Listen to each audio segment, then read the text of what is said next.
share your TAPiTAG profile using our wooden cards, it's very, very simple. You tap the card off the back of the phone between the middle and the top for Android users. Your TAPiTAG profile will appear once your card is held to the back of the phone. Here you can share all of your contact details, your socials, your websites, and anything else that you have loaded up to your profile. You can also scan the QR code by opening up your camera, scan the QR code, and your TAPiTAG profile will appear.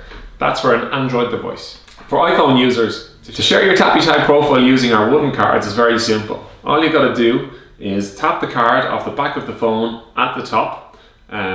Make sure your screen is active, and I'll just give you a demonstration. Tap the link that appears and uploads your TAPiTAG profile.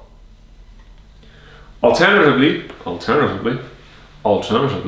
you can also scan the QR code that's on the card by opening up the camera on your phone, scan the QR code, click the link, and your profile will appear.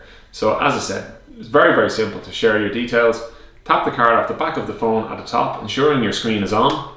Click the link that pops up, and your profile appears. You can also scan the QR code by simply opening your camera, scanning the QR code, and clicking the link. This is how you can share your TAPiTAG profile.